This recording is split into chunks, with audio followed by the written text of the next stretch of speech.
Magandang gabi sa inyong lahat mga kaibigan at binabati namin ang lahat naming tagapanood. At ngayong gabi ang ating topic ay may patungkol sa tatak ng hayop. Amin itong pinapangako sa inyo na aming itatopic ito. Ang tatak ng hayop at ang kanyang bilang na 666. Now, ngayong gabi ang kasama ko si Brother Noel. Ito yung Brother Noel, ito yung ating talakayan ngayong gabi. Ako, Brother John. At unang-una, Brother John, nais ko muling batiin ang aking mga kaklase. Sila po nag-request na banggitin ko daw ang kanilang mga pangalan. Ang ilan po sa kanilang gabi ay gusto kong batiin ang si classmate Julie, isa po yan sa ka-base sa US.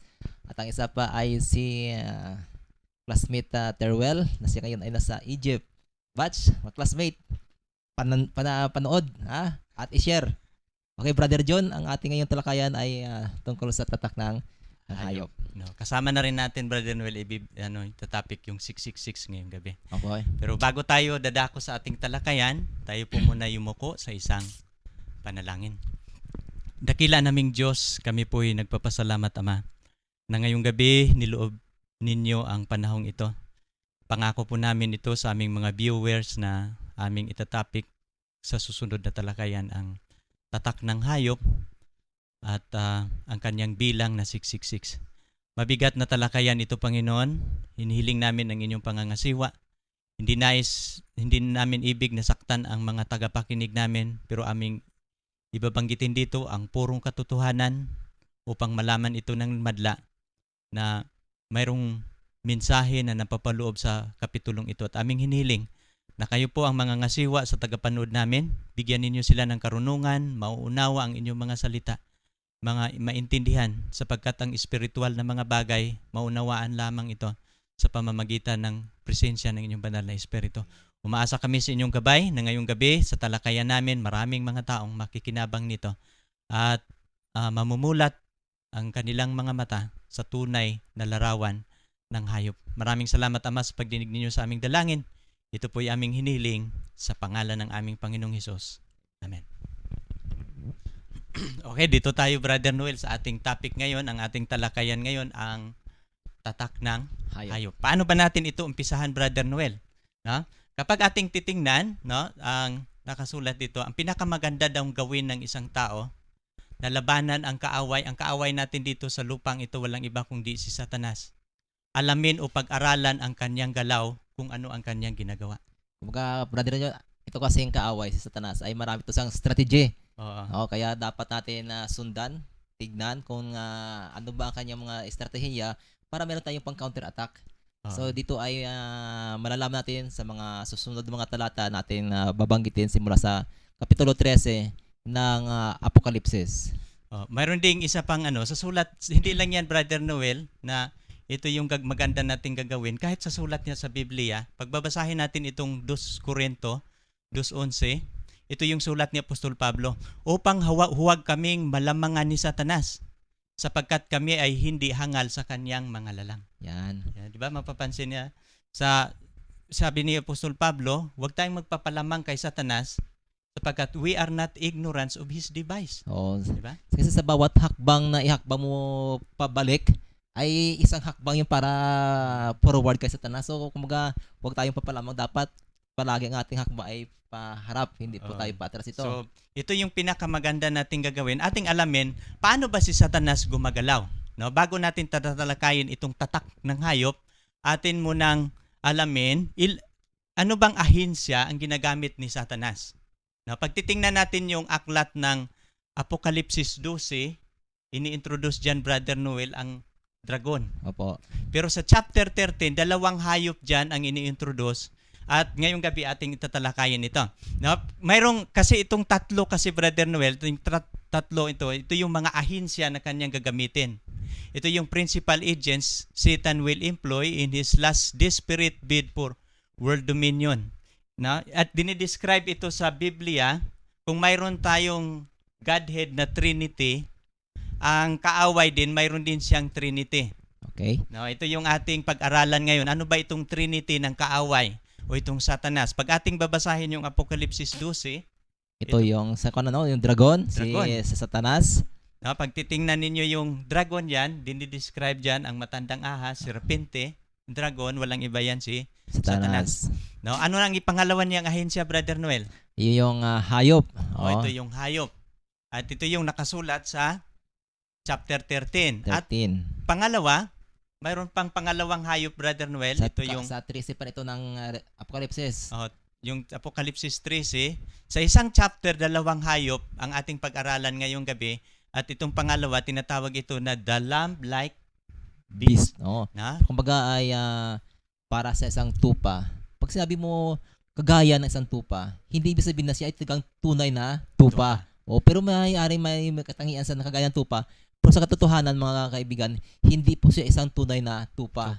Na? Kasi po sa katapusan, makikita niya yung tunay na larawan. So, ano yung ahensya, tatlong agency na ginagamit niya sa kanyang Trinity of Devil Spirit? Ito yung dragon, ating i-review, ang hayop, at ang lamb-like beast. At tinatawag ito na bulaang propeta sa chapter 16. Ngayong gabi, ating pag-aralan ito, sapagkat ito yung lamb-like beast, Brother Noel, na tinatawag. Ano bang ibig sabihin pag lamb? Ito yung maamo. Maamo. Ang katangian po ng isang tupa ay maamo po siya. So itong hayop na to, mayroon siyang part ng kanyang existence, ng kanyang dominion, na siya ay kagaya ng isang tupa. Maamo po siya, Brother John. At kung ating titingnan din sa Biblia, itong larawan sa pagiging lamb, ang pagkaintindi ko kasi sa lamb, maliit siya na tupa eh. Mm-hmm. Maliit siya na tupa. Pero binabanggit nito, mayroon siyang dalawang sungay. Pero itong lamb-like beast, ay magsasalita ito katulad ng dragon. Mamaya atin itong pag-aralan ng medyo malinaw, no? At sapagkat pag ating babasahin, ito yung Brother Noel, pwede kayo ikaw magbasa, Brother Noel, sa 2 Korinto. Okay, ito po ang, kung meron po yung mga Biblia, sundan nyo po mga kaibigan.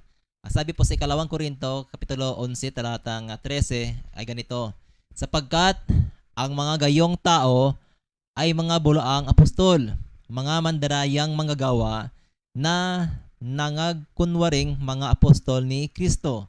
14. At hindi katakataka, sapagkat si Satanas man ay nagkunwaring anghel ng kaliwanagan. Napapansin niyo. Ang talatang ito, mga kapatid, ito yung talata na naglalarawan doon, Brother Noel, sa dalawang hayop. Opo. Actually, ang ating pag-aralan, mga kaibigan, ngayong gabi, hindi ito talaga hayop. Kung di, ang ating pag-aralan, mga religious leader ito. Pero pag titingnan ninyo ng mga religious leader, mga malalaking relihiyon ito sa ating sanlibutan, dalawang hayop, dalawang leader ng relihiyon na babangon. Pero nang binabanggit niya dito sa Korinto, sapagkat yung mga tao pala, ito yung mga bulaang apostol. Nagkukunwari. Nagmandarayang manggagawa na nagpakungwaring apostol ni Kristo. Opo. So makikita natin, hindi din nakapagtaka-taka sapagkat kahit si Satanas, gumagamit din siya ng ganitong estratehiya. Nagkukunwari. At ito yun, maintindihan natin yan. Babalik tayo, mga kaibigan, na topic na namin itong mga, dito, yung prophetic symbols. Pero amin itong uulitin sapagkat ito yung ating susi. Opo. Para maunawaan natin ng higit kung ano ba ang kahulugan ng mga binabanggit sa Kapitulo 13 ng Apocalypse. Pag magbanggit ang Biblia ng dagat, ito po'y mga tao o tubig, mga tao ang ibig sabihin yan. Pag magbanggit siya ng hangin, ito po'y digmaan. At kung magbanggit siya ng hayop, ito po'y mga kaharian. Kung magbanggit siya ng sungay, ito po'y mga hari. Na? Ito yung mga, ano pang kasunod dito. At pagbabasahin din natin yung 12:9 ng Apokalipsis, ang mga pangalan na nag-describe kay Satanas, yung dragon. Matandang ahas. At saka yung Diablo. Mapapansin niyo, magagamit natin yan mamaya. At ito pa rin, itong tatlong ito, kailangan din natin itong maunawaan. Maalala, Brother John. Maalala? Brother Noel, gusto kong ikaw muna magpapaliwanag dito. Kasi po sa ating pag-aaral nung nakaraan sa Daniel 7:25, binabanggit po itong salitang a time and times, in the dividing of times. Pwede nyo pong sundan sa Biblia nyo sa Daniel 7:25. So atin nung nakaraan na pag-aralan, na itong time and times in the beginning of times sa bawat isang taon po na ating application sa Bible prophecy, ito po ang equivalent nito ay isang taon sa pinaka-isang araw. Ating pong Ezekiel sa talata pong 4 size. So ito po ating nakita mula 538 hanggang 1798 equals po 1,260 days or years. Okay. Ngayon po sa Apocalypse, atin po itong makita ulit ang figure na to. Doon po sa Revelation 12:6, atin binabanggit po doon 1,260 days o araw o taon. So ito yung talata mo ito, corresponding din po doon sa talata na ginamit sa Daniel 7:25. Sa Daniel 12:14 po ay binabanggit naman ang the same principles na a time and times and half a time. Na kung saan ating na po nakita 1,260 years. Sa Revelation 13 talatang 5, ito po ay binabanggit na 40 and 2 months. Yan. So sa lunar calendar, ang kanila pong pinakaisang buwan ay lagi ay 30 days. So kung 14 2 months, inyo pong i-multiply ito by 30, ang kalalabasan po is 1,260 days. So itong mga talatang ito ay iisa po ang kaisipan ng mga talatang ito. Wala po silang pinagkakaiba. Yun nga lang, ang una ay natagpo sa Daniel 7:25, ang sunod naman sa Revelation. Dahil itong dalawang aklat na to ng hula, sa lumang tipan ang Daniel at ang sa bagong tipan ang Apocalypse, ito po ay para po silang kambal na mayroong mga bagay na ipinapahalam ng Apocalypse na sinusuportahan ng Daniel. At ganoon din sa Daniel, may mga talatang sinusuportahan ng Apocalypse, Brother John. Ipapaliwanag din namin ano bang ibig sabihin ng prophecy. Pag papansinin ninyo yung Daniel at saka Revelation, pag titingnan ninyo yung mga chapter dyan, hindi yun aksidente na ganun ang pagkalagay. So susunod siguro aming ipapaliwanag yon gaano kahalaga yung mga chapter sa bawat aklat, no? Nung Daniel at saka Revelation, may nakaano din mga katotohanan ng papaloob inihanda para sa kasunod na mga kapitulo. For example, ang ating tinatalakay ngayon dito, ito muna yung key to symbolism. Kailangan maunawaan natin yung mga simbolo sapagkat ito yung mga kapanahunan na pinagkaloob doon kay Satanas para sa hayop na sila po'y hahawak ng ganitong kapangyarihan. At ang paghawak ng kapangyarihan, kayong nahahati ito sa tatlong paliwanag. Sa 12, binabanggit ito yung dragon, 1,260 days. At sa 12:14, at times, and a half of times, in which binabanggit yun sa 7:25. At sa Revelation 13:5, ito yung kasama ito sa pag-aralan natin, itong 40 and 2 months. 40 and 2 months. Ibig sabihin 42 months. Pag i-divide mo yan sa 30 times 30, sapagkat ang isang buwan sa lunar calendar ay 30 days, ganon din yan. 1,260 days. Or years. Yun yung, at itong kapangyarihan ito yung magiging kapangyarihan sa hayop na binabanggit dito sa chapter na ito. Ngayon dito tayo, Brother Noel, ang ating talakayan dito, Brother Noel, ay hindi na natin baguhin ang mga bersikulo sa isang kapitulo. No? Kaya nga ang ating pag-aaral mula bersikulo 1 sa chapter 13 hanggang 18, di ba? 18 ka mga bersikulo ito. Hindi na namin babaguhin. Susundan lang ninyo ang aming talakayan sapagkat nais namin na bawat bersikulo bibigyan namin ito ng paliwanag na inyong maunawaan. No, for example, umpisahan na natin, Brother Noel, ang ating talata ay mababasa natin sa Revelation 13, talatang 1 at saka 2. Okay. Binabanggit dito, then I saw a beast out of the sea. Saan siya nanggagaling? Sa tubig. No? Ang tubig, mga tao yan. And had 10 horns and 7 heads. And each of its horn was a crown. And its crown was a name, into which I saw was alike a leopard, and his feet as a feet of a bear, and his mouth as a mouth of a lion, and the dragon gave him his power and his seat and great authority. Okay. Now, pag titingnan natin sa ito, Brother Noel, ito yung sabi niya, nakita ni Juan ang hayop na lumalabas sa tubig. Okay. Napapansin niyo? So, At ang hayop na ito, ang larawan niya, mayroon siyang 10 sungay. okay. At dito nilalarawan din niya ang itong 10 sungay niya may mga korona at may mga nakasulat na mga pangalan na At ang bawat isa sa kanila may mga katangian na kagaya ng isang leopardo. leopardo. Okay, doon natin ang napapansin. leopardo, ito ay nakita natin doon sa Amades o sa mga beast na binanggit sa Daniel. Okay, itong hype na to na lumabas mula doon sa tubig ay meron doon siyang katangian kagaya ng isang leon. Doon po sa Daniel 7 ay binanggit din doon ang isang leon. Itong hype na to na lumabas naman sa tubig ay meron din siyang katangian kagaya ng isang uso. So, ang tatlong hype to na kumakatawan dito sa hayop na lumabas mo sa tubig, ang katangian noon ay nasa kanya lahat, Brother John. Nakikita ninyo yung larawan, di ba napapansin mo, Brother Noel? Ang dinidescribe doon sa 1 and 2, ito yung kanyang hayop. Ang katawan niya, leopardo. Leopardo. Napapansin ninyo yung ano yung nakasulat doon sa paa?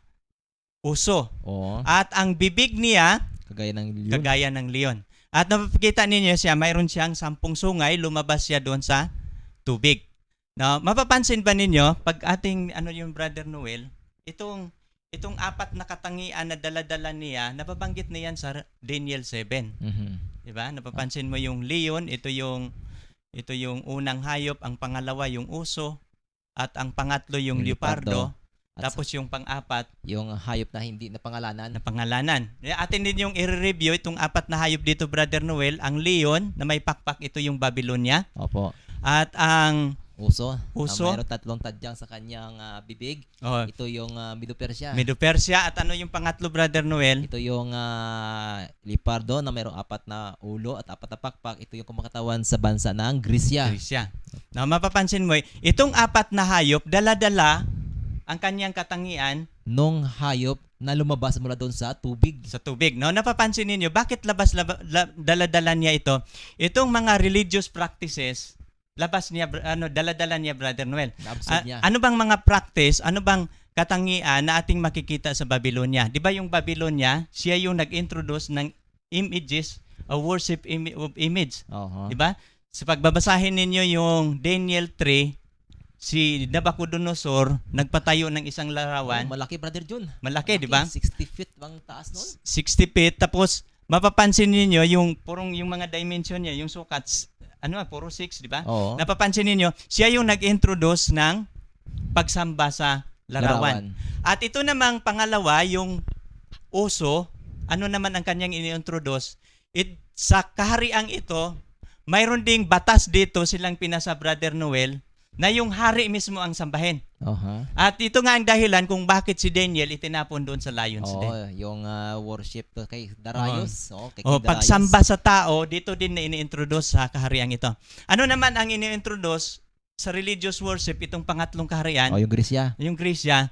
Sa kasalukuyan ang Grisya ngayon, ini-introduce naman nila ang maraming mga Diyos. Di ba sa Corinto, di ba? Oo. Na sabi nga Sa mga Athens, di ba? So sabi ni Pablo, to the unknown God. So napakarami ng mga Diyos-Diyosan. So ito ang dominant na characteristic ng pangatlong kaharian to, Brother John. Kaya nga ito yung nilalarawan na sa hayop na ito yung mayroong isang relihiyon ito na dala-dala niya ang mga kaharian ng mga nakauna sa kanya. Bit niya, Brother John. Bit. No? At ang hayop na ito, pag ating pag-aralan mamaya, dati siya itong lumalabas sa ika-4 na hayop. No? At ating pag-aralan, ito, aming ipapangako ito sa inyo, aming itatalakay itong 10 sungay, hindi natin masasama ito sapagkat hiwalay ito sa ating talakayan ngayon. Oo. No? At itong 10 sungay, ito ang nangangahulugan po ito, ang ating napag-aralan kanina, kung ang Biblia magbabanggit ng sungay, ang kahulugan yan, mga hari. Oo. No? Ilang mga hari ba itong babangon sa susuporta sa hayop na ito? Pagbabasahin natin yung 17, 12, 13 at saka 14, ang 10 sungay na iyong nakita ay 10 hari. Okay. Marinaw yan, Brother Noel, mababasa natin litra por litra. At na hindi pa nagsisitanggap ng kaharian. Okay. Datapwat magsisitanggap sila ng kapahamalaang maghari sa isang oras na kasama ang Hayop. Okay. So Brother John, maliwanag na sa talatang ito na yung 10 sungay na ating kanina nabasa doon sa Daniel 7:25 ay hiwalay ito siya. o hiwalay ito. Hindi ito siya ang 10 na yon dahil sa sinasabi sa Daniel 25 na yung doon sa 10 na yon, 3 na agad ang nabuwal doon. Okay. Samantalang dito sa 7:10-12 ay buo ang 10 na to. Buo ito siya. So, ibig sabihin, malinaw din dito sa 17, ang 10 hari, hindi pa sila nagsisitanggap ng kaharian. Okay. At sa 13, ito yung malinaw, Brother Noel, ang mga ito, pagtatanggap na sila ng kaharian, ay may isang kaisipan. No? At ibibigay nila at ang kanyang kapangyarihan sa kapamahalaan sa hayop. Okay. So magkakaroon sila ng allied forces, itong 10 kings, magkakaroon ito ng allied forces, isang kaisipan, at ang pag-iisip nila, isuporta nila doon sa hayop. No? So sa hayop na lumabas mula doon sa Tubig. Okay. No? At itong sungay na ito, makipagbaka ito sa nalaban sa kordero. So makipagbaka, kasi ito yung last the end time persecution ito, Brother Noel. In the future pa ito. Oh. No? At sila'y dadaigin ng kordero sapagkat siya'y Panginoon. Ng Panginoon ng mga hari at kasama niya at tinatawag na mga pili at mga tapat at mananaig din. Okay. So sa digmaan na ito, ang kordero na dito ang mananaig, Brother Noel. So pag titingnan natin yung this is size, kailan ba ito lalabas itong 10 hari? So sa pangako namin sa inyong mga kaibigan, amin itong ididetalye ang paglabas nitong 10 hari sapagkat ang Mateo 24 mayroong kinalaman dito para maintindihan natin at ang Revelation 16. Hiwalay na mga kapitulo ito kung saan babangon itong 10 sungay. Na pag ating titingnan ito, nang bumabangon itong 10 sungay, Brother Noel, sa ika-6 na ito na salot, ika-6 na mangkok ng tinapon nito doon sa ilog ng Euphrates. Pagbabasahin natin itong 12 hanggang 16, ito pong sinasabi, kailan ba ito babangon itong 10 hari na mayroong isang kapangyarihang isang oras? Na mamaya ipapaliwanag natin yan. At ibinuhos ng ika-6 ang kanyang mangkok sa malaking ilog ng Euphrates.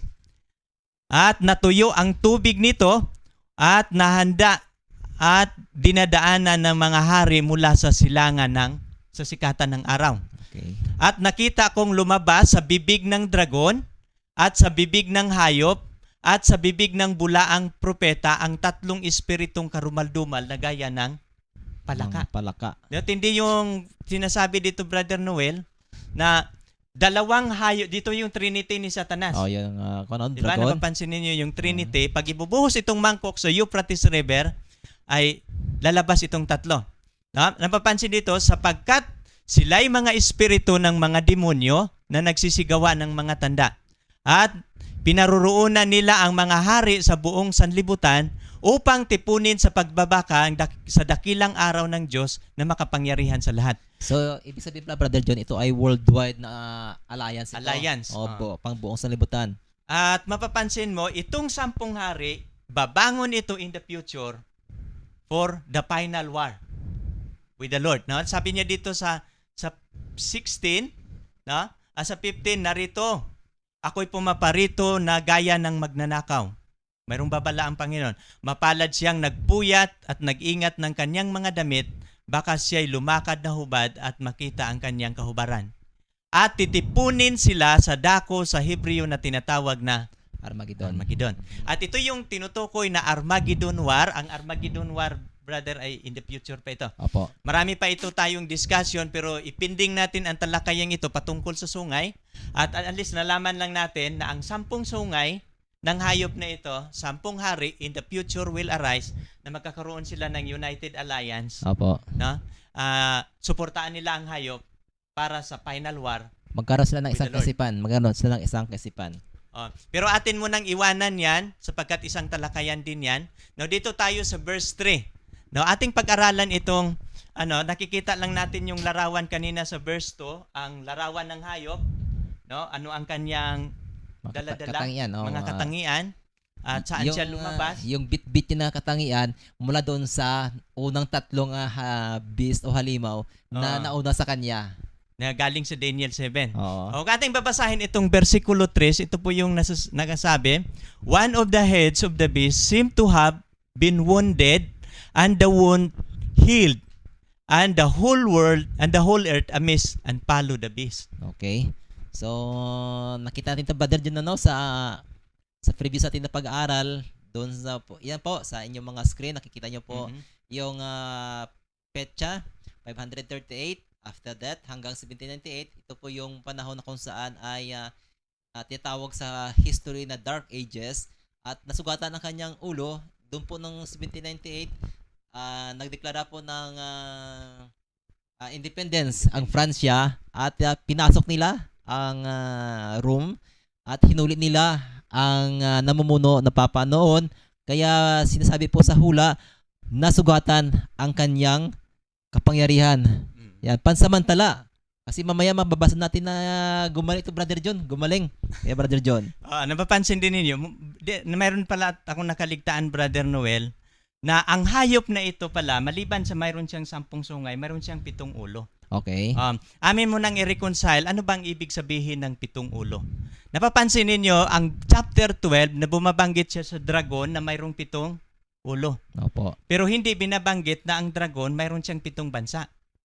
Sapagkat ang number 7 sa Biblia, pag magbanggit ang Biblia na number 7, it signifies completeness or perfect number o entirely or as a whole ang kanyang worldwide ito, Brother Noel. Opo. Kaya napapansin ninyo sa 3, isa sa kanyang mga ulo seems to have wounded. Oo, Nasugatan.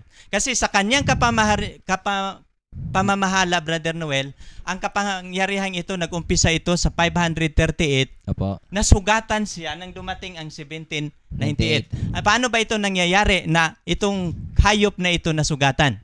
No, sa kasaysayan, ito yung ang kapangyarihan. Sasabihin namin sa inyo, ang tinutukoy ng kapangyarihan ito, walang iba kundi ang Papal Rome.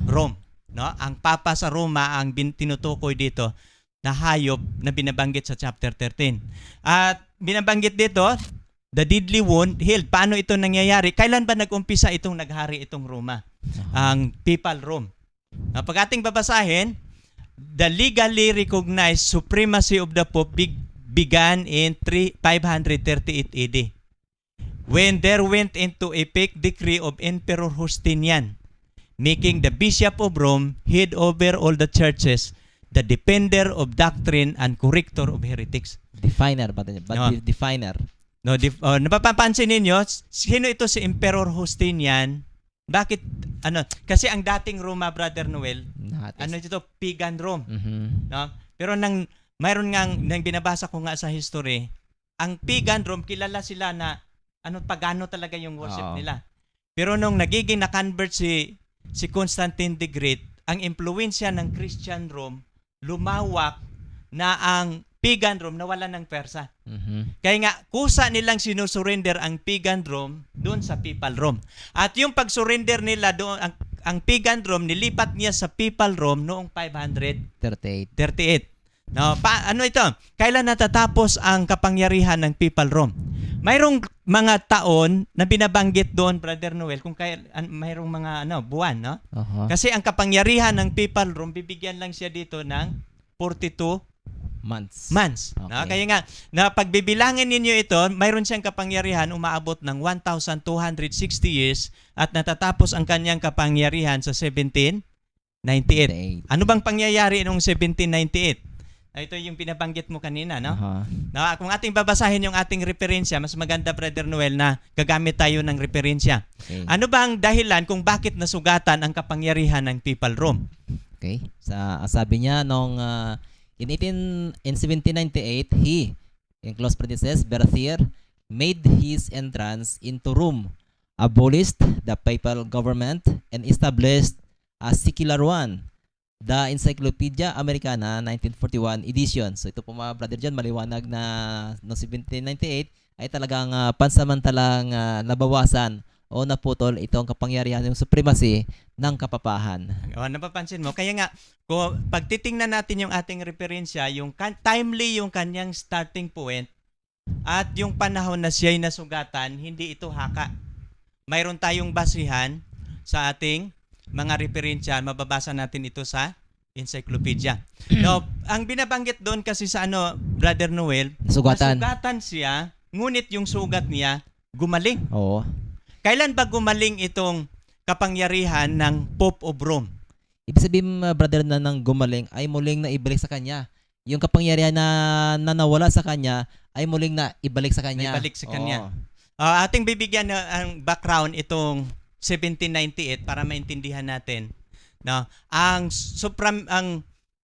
Papal Rome nasugatan ito nung ang Pransya, 'di ba, gusto niyang i-unite ni Napoleon Bonaparte ang Pransya, at mayroong yung paniniwala ni Napoleon Bonaparte, Brother Noel, yung niya yung atheism isa sa nagtuturo ng atheism, si Napoleon Bonaparte. Oo. At mayroon siyang ini-introduce doon yung Goddess of Reason. Oh, God is a Diba? reason. Isang babae na kanilang minamarcha. At napapansin niya yung paniniwala niya na isang ateismo ay itong Papa sa Roma, hadlang sapagkat ang panukala ni Napoleon Bonaparte, gagawin niyang i-unite ang Europe. At sa panahon itong 1798, hinuli ang Papa, si Pope Pius VI, kinulong sa kulungan at sa taong ito namatay. Mhm. At pagkatapos mamatay ang Papa na yon, inaabulis na nung ang Declaration of Independence ni Napoleon Bonaparte Opo. ay 3 years inihap lang din yun, natalo din sila doon sa Rio River. At ang kasunod na nag-declare ng independence ay ang Amerika. Mhm. Yung freedom of religion, pagkatapos doon na-declare yung freedom of religion, wala nang Papa na dinideklara sa buong mundo na siya na ang head of the church.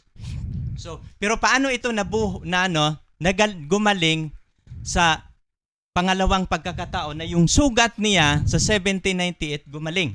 No, kung ating babasahin, ito yung tala. Ito yung newspaper nila, yung San Francisco Chronicles. Okay, so ito yun sabi ay ang title o ang headline ng magazine nito ay Mussolini and Gaspari sign historic Roman pact. Nagkaroon sila ng sign dito, signing. Mm-mm. Sabi niya, the Roman question tonight was a thing of the past and the Vatican was at peace with Italy. In affixing the autographs to the memorable document healing the wound. Brother John, mapapansin na ito, sabi ay memorable document healing the wound. So kung ating mapapansin doon kanina sa 13 ng Apokalipsis, nasugatan siya. So itong sugatan yon, binabanggit ito, healing the wound. Extreme cordiality was displayed on both sides. So ito po ay ating mababasa. Kung mayroon po kayong archives, pwede nyo pong balikan. San Francisco Chronicle, February 11, 1929. Ito yung treaty nila sa panahon ni Mussolini. At ang alam ko dito, Brother Noel, si Mussolini, dinideklara nila na magiging independent city na ang Vatican. Oo. At mayroon na silang sariling kasundaluhan.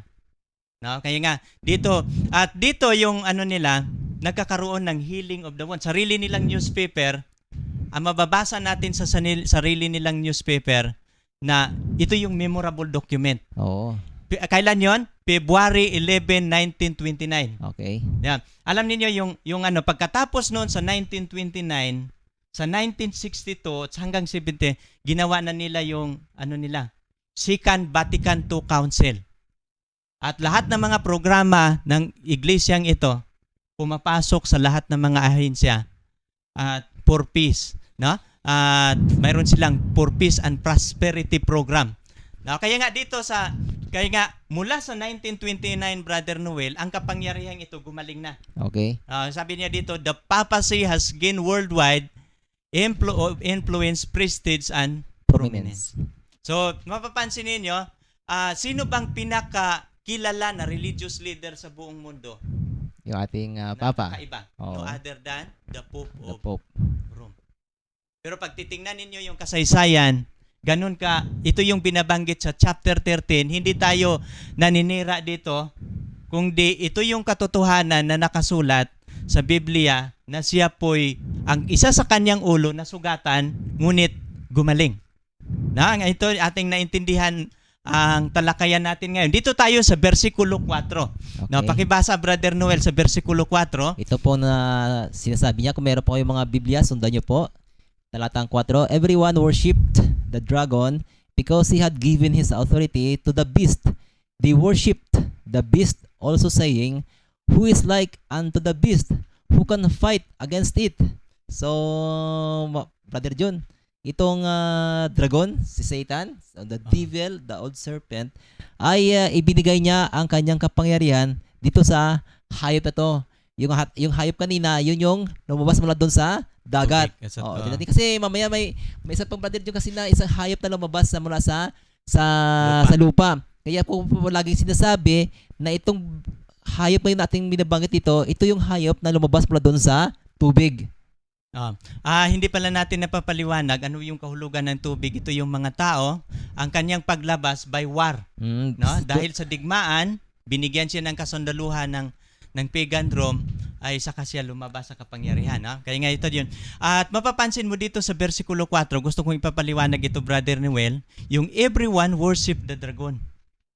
Lahat ng mga tao na sumasamba sa hayop, sinasamba din nila ang dragon sapagkat ang nagbigay ng kapangyarihan sa hayop, binigyan siya ng kapangyarihan pala ng dragon, Brother Noel.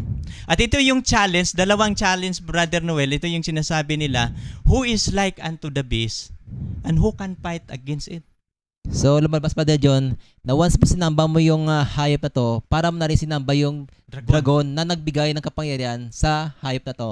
Napapansin ninyo, kaya nga, sa talakayang ito, mayroong warning ito, Brother Noel, na kapag ating sasambahin itong hayop na ito, isang religious leader ito, kapag ating sasambahin ito, automatic pala, sinasamba na rin natin ang dragon. Nang nagbigay sa kanya ng kapangyarihan. Sa Tagalog, ito yung sabi, Brother Noel, siyain nangagsisamba sa dragon sapagkat ibinigay niya ang kanyang kapahamalaan sa hayop at nagsisamba sa hayop. So, at nagsisabi sino ang kagaya ng hayop at sinong makipagbaka sa kanya. Ito yung sa Tagalog lang ito. So, lahat ng sumamba sa hayop na ito, ibig sabihin, Brother Noel, kung sasamba ka sa hayop, religious leader ito. No? Ibig sabihin, itong hayop na ating pinag-aralan dito, hindi ito literally hayop, kundi ito ay leader ng isang relihiyon sapagkat tinutukoy dito ang pagsamba. Pananambahan. The moment, sino mang tao na sasamba sa hayop, sumasamba siya sa dragon. Okay. Sapagkat ang dragon ang nagbigay sa kanya na... Para pang chain of command yan eh. Parang, for example, ako nagbigay sa iyo ng kapangyarihan. Kumbaga, kung ako na binigyan mo, ay mayroon pa isang tao na sumasagot sa akin, sinasaludo ko din, dahil ikaw nagbigay sa akin ng kapangyarihan na yan. Ganyan nga. Pero ito yung challenge. Sinong kagaya ng hayop? No? Sinong makipagbaka sa kanya? Pero sa huli, mga kapatid, ito yung good news. Ang huling makipagbaka sa kanya ay walang iba kundi ang kordero. Now, dito tayo sa 5 and 6, Brother Noel. Atin itong pag-aralan. And there was given unto him a mouth speaking greetings and blasphemy. And power was given unto him to continue 40 and 2 months. And he opened his mouth in blasphemy against God to blaspheme his name and his tabernacle and them that dwell in heaven. Brother John, pansinin po natin ang salitang and he. Ito po ay isang pronoun na signifies isang lalaki. Oo. Tumutukoy siya sa isang lalaki. And his mouth. So, ang mga pronoun na ginamit dito is he and his. At ang focus po ng controversy dito ay ang panambahan. O kaya yung blasphemy na sinasalita ng hayop na to. Okay, Brother John, ano ba ang mga blasphemy na kasi ang pagkaalam ko, Brother John, sa blasphemy, ikaw na tao ay kiniklaim mo ang sarili mo na Diyos o nakahalili ng Diyos. Okay. Ating titingnan dito, Brother Ron. Dalawang bagay dito ang ating titingnan. Okay. At pag titingnan natin yung ating screen, dalawang binigyan ng ibang kulay. There was given unto him a mouth speaking greetings. Dito muna yung ating unahin. Pagkatapos niyan, Brother Noel, ating pag-aralan itong blasphemy. Para kasi na-excite ako doon sa blasphemy, Brother. Pero atin mo nang unahin itong a mouth speaking Greetings. Okay. No, paano natin makikilala na ito yung Pope of Rome? Paano ba natin patunayan na ito yung Pope of Rome? Paano ba baka mayroong nanonood sa atin, paano ba ninyo sasabihin na mapapatunayan ninyo na yan talaga ang Papa sa Roma? Pag ating babasahin ang Daniel 7 verse 8, binabanggit naman kanina, tinitingnan natin, a mouth speaking greetings. Pero pag titingnan ninyo sa 7, binabanggit na pala yun, Brother Noel, a mouth as speaking greetings. Sino itong bibig na nagsasalita ng dakilang bagay, mga dakilang bagay? Pag ating babasahin yung 7-8, titingnan natin sa versikulo 8, I consider the horn. No? And behold, there came up among them another little horn, before whom there were 3 of the first horn plucked out by the roots, and behold, in this horn were eyes like the eyes of a man, and a mouth speaking greetings. Yan. No, napapansin ninyo, ating pinag-aralan yung dating 4 na kaharian, Brother Noel, yung Babylonia, Medo-Persia, Grecia, at saka Rome. Okay. No, napapansin ninyo yung terrible beast sa Roma, mayroon siyang 10 sungay. Nung napag-aralan na natin yan, galing doon sa 10 sungay, lumabas yung maliit na sungay. At yung maliit na sungay, yun yung binasa natin kanina sa City 8, na siya yung nagsasalita ng dakilang bagay. Ating natutunan na itong maliit na sungay, kakaiba siya sa kasama niyang sungay sapagkat siya ay mayroong religyo, political power. Mapapansin din niyo, babalikan natin, saan ba lumabas ang Catholic Church of Rome? Doon sa panahon ng ika-4 na hayop. Di ba? Kaya sa pangalan pa lang niya, Brother Noel, makikilala na natin. Okay. No, yung pangalan niya, the Catholic Church of Rome, saan niya nanggagaling? Sa Roma. Sa Roma. So, galing siya sa Roman Empire, kasama siya doon sa sungay, kaya lang huli lang siyang bumangon. Okay. Nang bumangon siya, 3 ang nabuwal, tumayo siya.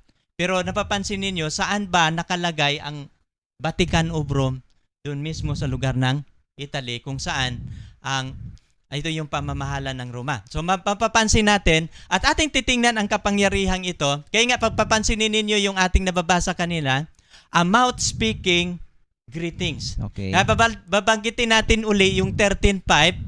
Ating babasahin uli itong 13:5. And there was given unto him a mouth speaking greetings. Okay. So kung ating kilalanin itong kapangyarihang ito yung kapangyarihan doon sa Daniel 7. Okay. Kaya nga hindi tayo nagkakamali na pagsasabihin natin ito yung Pope of Rome, sigurado tayo, Brother Noel. Okay.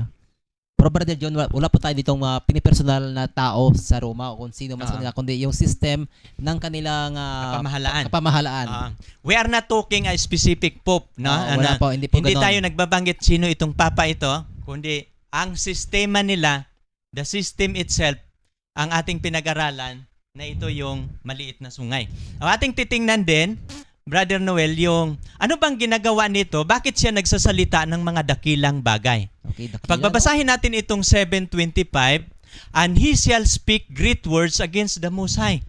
Naku, saan yun din kanina sa Revelation 13:5. Kumbaga, mula doon sa Daniel 7:25, meron po siyang portion na nilagay ng mga binabanggit sa Daniel 13:5. Speak great words against the Most High. Ano ba yung Brother John? Ano ba yung sinasabi na ganon? At dito mga Brother Noel, and he wear out the sins of the Most High and think to change times and laws. Okay. So ating napag-aralan natin, magre-review na lang tayo. Kaya nga, at pag titingnan ninyo itong dalawang hayop, pareho lang yan sila, Brother Noel. Okay. No, yung leopard-like beast at saka yung little horn sa Daniel 7, the same description na binibigay ng Panginoon, pareho lang sila. Mm-hmm. No, ano ba itong kapangyarihan? No? Kasi titingnan natin yung nung ano kanina, no? There was given unto him a mouth speaking greetings, okay. no? At blasphemy and power was given unto to continue 42 months. Mayroong power dito na binibigay, Brother Noel, ang kapamalaang ito. Ano bang patunay na ang Papa sa Roma talaga yung tinutukoy? No, kung ating babasahin, ito yung kanilang sulat, no? Ito yung sa kanilang aklat ito. Okay. Na decretal, the translate, episcopal book. Ito yung ano nila, ito yung patunay ng kanilang aklat. The Pope has power to change times, to abrogate laws, and to dispense with all things, even the precept of Christ. Oh, grabe, Brother John, ano? Great things, oh, matindi to, Brother John. Oh, Kumbaga, maging yung kautusan. kahit yung kautusan ni Kristo, pwede niyang baguhin. Pero napapansin mo, Brother Noel, bakit saan nanggagaling yung power? Kasi binabanggit nila sa kanilang aklat, the Pope has power to change times. Ano bang mga panahon ang binago nila? Isa lamang, Brother John, ang panahon doon sa 10 utos sa precepts of Christ. Isa lamang ang utos na it constitute times. Yun lamang ang araw ng Sabbath. Yung ika-4 na utos, yun lamang at yun lamang ang mayroong binabanggit ng kapanahonan doon. Oh, yun yung panahon na binabago niya from Sabbath to Sunday. Na ating kasunod, Brother Noel, kaya nga doon sa 7:25, ito yung kapangyarihan, he think to change time and laws. No? Ating pag-aralan din, ano bang mga kautusan ang binabago niya? No, gagamit na naman tayo. Ito, nagagamit na natin ito, Brother Noel. Kasi ang unang nagdeklara kasi sa Sunday as a rest day si Constantino. Okay. Pero pagbabasahin natin dito, pero hindi ito religious observance, pero in AD 336, inaamin nila dito, Brother Noel, sa pangalawang paragraph, okay. The Catholic Church at the Council of Laodicea made the ecclesiastical law obliging the faithful to attend Mass and to abstain from servile work on Sunday. So, pinahinga na. Oh, kaya nga, nagiging religious observance. Religious na, oh. So, mapapansin niyo, sinong nagbabago? Yung Catholic Church. Catholic sa Church. Council of Laodicea. No? Na ang linggo, declared na nila as official day of worship. No, kaya nga babasahin pa natin yung kanilang mga referensya, Brother Noel. The church altered the changing after the changing the day of rest from Jewish Sabbath. Jewish Sabbath. Actually, mga kapatid, hindi po yan sabi po yan ng sumulat niyan. Pero kung atin tagang susuriin sa Mark 2:28, sabi the Sabbath was made for man. Hindi po yan lamang sa mga Jewish, kundi ang Sabbath na yan ay ginawa sa lahat ng mga tao. Sige, Brother John. Sa Sabbath was made for man, pero pinabanggit nila dito Jewish Sabbath. Or seventh day of the week to the first day, made the third commandments refer to Sunday as to be kept holy as the Lord's day. Okay. So, dito sa referensya nila ito, maliban na kanilang inilipat ang Sabado sa Linggo, Brother Noel, ginawa pa nilang pangatlo na. Okay. Samantalang sa original 10 Commandments, ika-4 dapat ang Sabat. No, napapansin niya dito. At sila din ang nag-declare sa kanilang aklat na ginagawa nila declaration na ang Sunday as the Lord's Day. Ayan. Pero atin nabasa nung harana, no? Sabi ng Panginoon sa Isaiah, on my holiday. Kiniklaim mo, sa kiniklaim ng Panginoon na ang Sabat, yun yung kanyang holiday. Pero ito, atin nakita na it is the church, ang Iglesia Romana Katolika, ang siyang nagdeklara na ang linggo ay siyang Lord's Day. Mababasa natin yun. Anong aklat, Brother Noel? Catholic Encyclopedia. Volume 4, page 153. Dito tayo sa Convert Catechism. Ating pag-aralan muna. Merong question and answer dito sa kanilang Convert of Catechism. Okay, ito yung tanong, which is the Sabbath day? Sagot. Saturday is the Sabbath day. Why do we observe Sunday instead of Saturday? Answer. No, ito yung answer nila, because the Catholic Church transferred the solemnity from Saturday to Sunday. Yung kabanalan ng araw ng Sabado ay inilipat nila papunta sa araw ng Linggo. Okay, isinulat ito ni Peter Germin, 1948, page 50. Mapapansin ninyo, ito yung kapangyarihan ng hayop na binabanggit doon sa 13:5. No, kaya nga mayroon siyang kapangyarihang nagbago. The authority of the church could therefore not be bound to the authority of the scripture. Mabigat ito, Brother Noel. No? Because napapansin yung pagtagalogin natin, ang otoridad daw ng iglesia, hindi siya magpailalim sa otoridad ng Biblia. Okay. Because the church had changed the Sabbath to Sunday. Not by the command of Christ, but by its own authority. Sa kanyang sariling kapangyarihan. Canon and Traditions, page 263. Ito, Brother John, medyo mabigat ito na Talakayan. na talakayan kasi kumbaga ay maring naging sincero tayo sa pangingili natin ng sa araw ng linggo. Pero dito sa mga talatang ito, sa mga books na to, sa mga aklat na to, ay atin talagang nakita, napatunayan na ang ating pangingili sa araw ng linggo ay talagang hindi po siya biblical. Ito po ay ginawa ng kapangyarihan to, ng beast na to, na lumabas mula doon sa tubig. Mapapansin din ninyo, dito gusto ko ding ipapaliwanag na the authority of the church. Kapag titatanungin ninyo yung mga pari, maririnig ninyo kahit saan na the church is above the Bible, yung sinasabi nila. Pero hindi yun dapat, mga kapatid. Kasi ang Biblia, ito yung dapat ang above the church. Not that church, above the Bible. Kasi pag babasahin ninyo ang Biblia, ang church kasi, mga tao yan na tinatawagan ng Diyos para magiging banal. At ang gagawin ng tao para sila magiging banal, susundin nila ang scripture. Opo. So, pero dito, iba yung iglesyang ito, ang church ay, mas mataas pa siya sa Biblia. So, iba ang kanyang tinuturo kasi yung turo na ito, wala ito sa Biblia. No? Kabaliktaran ang kanyang tinuturo. Now, dito tayo sa kasunod. Kaya nga, itong Sunday, mula sa Sabado, ang batas kasi ng Diyos, Sabado, ginawa na ito niyang linggo sa kanyang kapangyarihan. Pero itong linggo, ito yung nila, sa Catholic records, ating mababasa, Sunday is the mark of our authority. Okay, so ano daw yung Sunday? Mark. Okay. Brother John? Sige, tapusin mo muna, Brother John. No, ito yung sinasabi niya, Brother Noel. Sunday is the mark of authority. The church is above the Bible. And this transference of Sabbath observance is proof to that fact. Okay.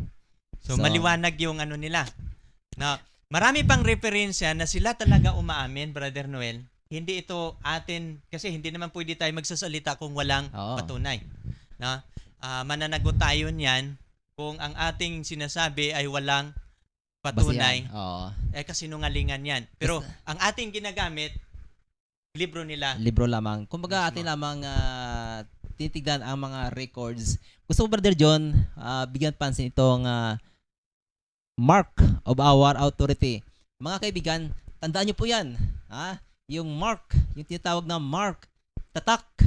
Kasi sa bandang huli ng Apokalipsis 13 ay makikita nyo ang mark of the beast, yung tatak ng hayop. Yan. So tandaan nyo yung Sunday, ang araw ng linggo, ay tatak ng kapangyarihang ito. Dahil sa bandang huli ng 13 ay makita natin ang tatak ng hayop at tatak ng Diyos. So dalawa ito mga kaibigan. Kitandaan nyo sa talatang ito, Sunday is our mark of authority. Mark, tatak nila yan. Tanda, Brother John. Yan. Tandaan ninyo yan. Mamaya atin yang babalikan sapagkat dito ninyo maunawaan kung ano ang tatak ng hayop. Mayroon pang patunay dito, Brother Noel. Ito yung referensya natin. In 1895, si G.F.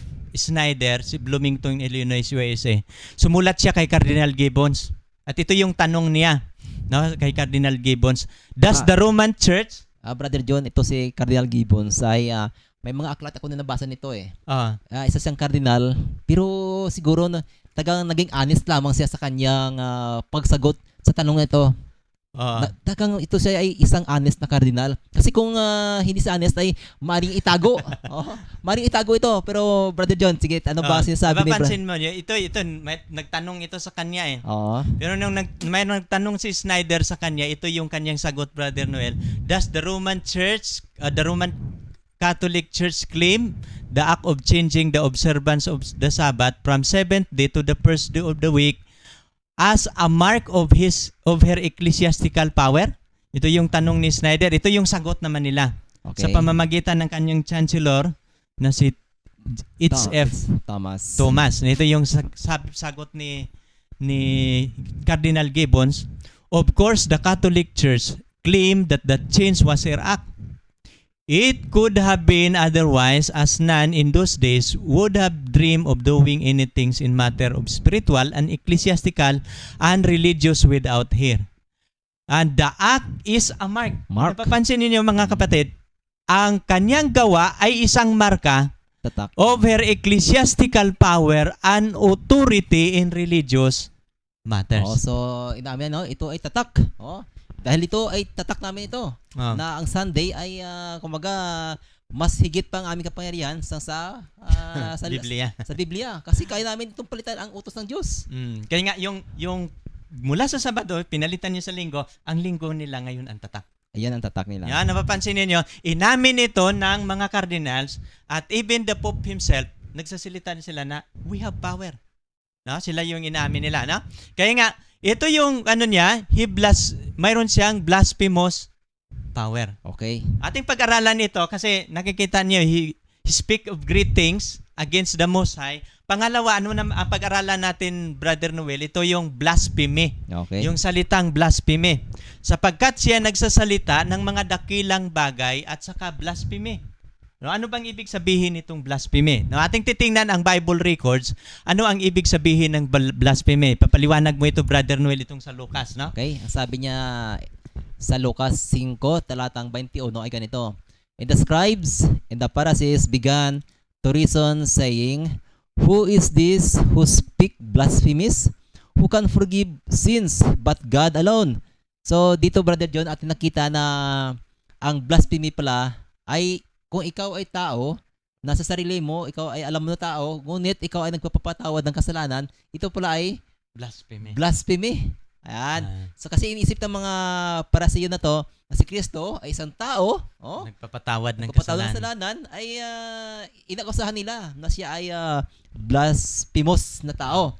So itong katangian na to ay gin-attribute kanina doon sa kapangyarihan doon sa beast na yun, na ito ay isang blasphemous power. Meron pa tayong Brother John mababasa na nagsasabi na itong kapangyarihan na to ay ganun din, taga siya ay nagpapatawad ng kasalanan.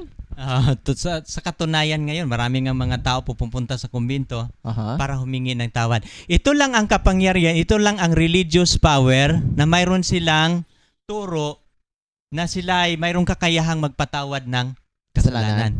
At kung ang tao siya ay magpapatawad ng kasalanan, ito po'y blasphemy. Okay. Kaya mga Parisiyo, nagalit sila kay Jesus Christ kasi si Mary Magdalene pinatawad. Oo, kasi nila si Kristo ay ordinaryo tao lang eh. Diba?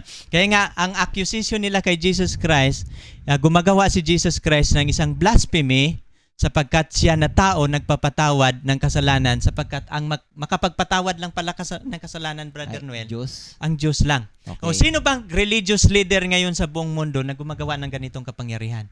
No other than the Catholic Church of Rome. Okay. At ito yung sino ba ngayon, saan ba ngayon nagkukumpisal ang mga tao ngayon? Diba? Mayroon silang sa simbahan. Oo.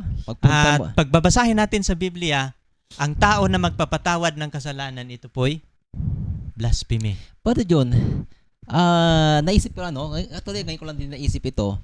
Sa pagpunta mo kaya sa kumbinto, Brother John, at sinabi ng pinagkumpisal mo na pare na, okay, anak, ikaw ay pinapatawad sa kasalanan mo.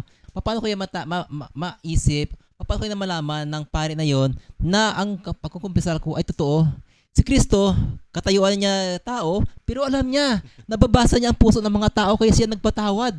So, ito ngayon ay parang malayo doon sa katotohanan na ginawa ni Kristo kasi as an ordinary na tao, ang isang pare, sasabihin doon sa tao, humayo ka na, ikaw ay pinapatawad sa iyong mga kasalanan. So, para bang hindi ko lubos maisip na paano niya naisip, nalaman ang kaisipan at puso ng tao na kanyang pinapatawad. Mapapansin mo, ito kasing paliwanag na ito na 'di ba sa atin ngayon, ako malapit akong makaranas talaga, Brother Noel, na ako ay mangungumpisal sa kumbinto. Pero hindi lang yun natuloy yung graduation namin sa elementary kasi sa dami namin hindi nabutan. Hindi nabutan kasi huling section ako eh. Hindi kasi ako matalino sa klase. Pero pagdating na doon, ilan lang yung nakakumpisal, ako hindi nabutan, so hindi natuloy yung Pero walang ibang church ngayon na nagki-claim na sila ay pwede magpapatawad. Ang Catholic Church lang. Amen. Kaya nga, pero pag titingnan natin sa Biblia, nagalit ang mga Parisiyo. Sa sino mang tao na magpapatawad ng kasalanan sapagkat ito po'y tinatawag na blasphemy. Okay naman, Brother John. Kaya naman itong ating ngayong kinalakihan na pananampalataya, sila ay nagpapatawad ng kasalanan. Baka naman sila ay kagaya ng Diyos, hindi kaya? No. Isa din yan. Ah, Meron silang kapangyarihan kagaya ng Diyos, kaya sila nagpapatawad ng kasalanan? sa ganitong pag ikaw magpapatawad, ang tingin mo sa iyong sarili, parang Kagaya ka ng Diyos. Oo, kasi Diyos lang Diba? may kapangyarihan na magpapatawad ng kasalanan. Totoo yan. No, kung siya magpapatawad ng kasalanan, ang tingin niya sa sarili, katulad siya ng Diyos. Diyos. Okay? Kaya nga, ito pong binabanggit sa Biblia, kapag ang tao ay kukunin niya ang prerogative na sa Diyos, Oo, siya Ito ikagaya po na rin Diyos. tinatawag sa Biblia na Blasphemy. blasphemy. Okay. Pangalawa, ito pang binabanggit, Brother Noel, ito sa Juan Mhm. 10:33. Okay. No, hindi lang isang talata ang binabanggit ng blasphemy. The Jews answered to him. Sumagot sila kay Jesus saying, "For a good work we do not stone you." Kasi babatuhin na nila si babatuhin Jesus na, eh. oo. But for blasphemy, that because you being man, make yourself God. So, ibig sabihin talaga maliwanag, Brother John, napakaliwanag sa talatang yan na ang tao na nagkunyari sa kanyang sarili, Na bilang na Diyos. siya Diyos, ay kaya talaga mapapatawad ng kasalanan. Ngunit kung ikaw ay tao, wala ka talagang kapangyarihan para bigyan ng kapatawaran ang isang nagkukumpisal. Kasi, right ng Diyos ka pa, Brother John eh. Kaya nga, hindi mo talaga maiisip. Kasi pag ang tao magkukumpisal sa iyo, tapos patatawarin mo, parang Diyos ka na talaga. Kagaya ka ng Diyos. Kaya nga, pero dito, ito yung blasphemy. Kaya nga, hindi pwede. Kaya nga, being a man, make yourself God. Oo, yun ang kaisipan ng mga Pariseo. Nasabi nila, ano bang klaseng tao to? Nagpapatawad siya, ano ba siya, Diyos? Oh, parang ganoon ang kung mag-aatin iisipin yan. Nagpapatawad ka? Ikaw tao ka. Eh, Diyos lamang may kakayahan na magpatawad niyan. So, ibig sabihin mo, si Kristo, alam sa sarili niya na hindi lamang sa tao, ay siya isang Diyos na nagatawang tao. Kaya meron siyang karapatan para magpatawad yun. Ngunit ngayon sa panahon, Brother John, sa panahon natin ngayon, ikaw na isang tao. Oh? Pupunta ang kapwa mo tao sa iyo. Papatawarin mo ba yun? Yun po ang tinatawag natin mga kaibigan na blasphemy. Hindi po namin nais na manakit ng damdamin, Brother John. Ang atin lamang ay gusto natin ipaliwanag na itong Power na ito. power to ay talagang ito ang mga attributes to, ang pagpapatawad ay talagang inangkit niya ito sa kanyang sarili. So, yung kapangyarihan niya ay nagpapatawad din siya ng kasalanan kasi ang tingin niya sa kanyang sarili, Diyos. Diyos yan. Okay. Malinaw yan. At ito po ay blasphemy. Ito pong sulat ni Pope Leo VIII, no? Okay. 13, Pope Leo 13. Okay, ano sabi niya? Niya dito, pakibasa, Brother Noel. We hold upon this earth the place of God Almighty. Kaya pala, Brother John, nagpapatawad ng kasalanan. Kasi dito sa lupa naman pala ay hawak nila ang lugar o ang kapangyarihan ng Diyos na makapangyarihan. Kaya pala nagpapatawad, Brother John.